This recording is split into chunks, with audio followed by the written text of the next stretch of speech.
See, a thought rises as a reaction to something, all right?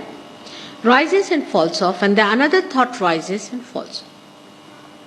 In between the thought, there's a little space, which in Sanskrit called as vilamba. Now the thought may come from the future, may come from the past. But when it comes, it goes to the past, all right? Now, what happens that we see the rising of the thought but not falling of the thought.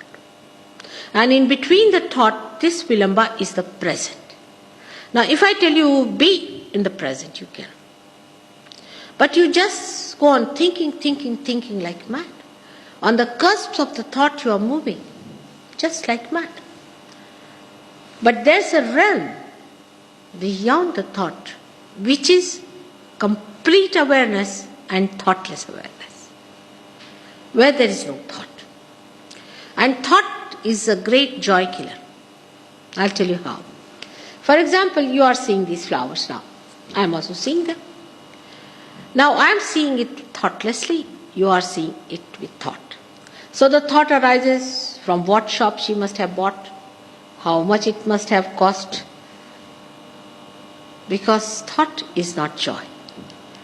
But I am just looking at it, without thinking.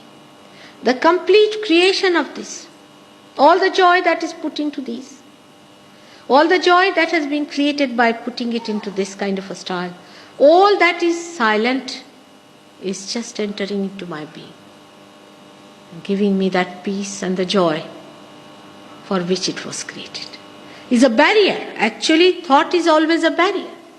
But when you go beyond thought, it doesn't mean that you cannot think, but you become a master. If you want, you can think. If you don't want, you cannot think. But you are not driven by your thoughts. You see my point? It's like the thought is riding you, now you ride the thoughts.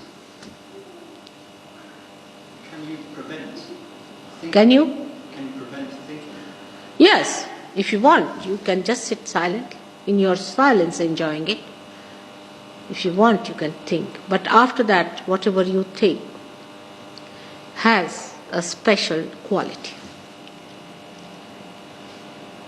Because that thought that comes to you after your realization is guided, enlightened by your spirit. Say a thought comes to you. For example, you are sitting here and you see something in the darkness and you think this is a serpent. For example, you might think, thinking anything is possible. There's no control. So you think it is a serpent going and you're frightened of it and you try to save yourself. But supposing there is light, then the same thought tells you, no, it's not. It's just a rope lying there. With enlightenment, the same thought has a special quality.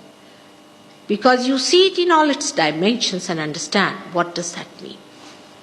What it is like. What is the absolute value of particular thought is. And you just give up.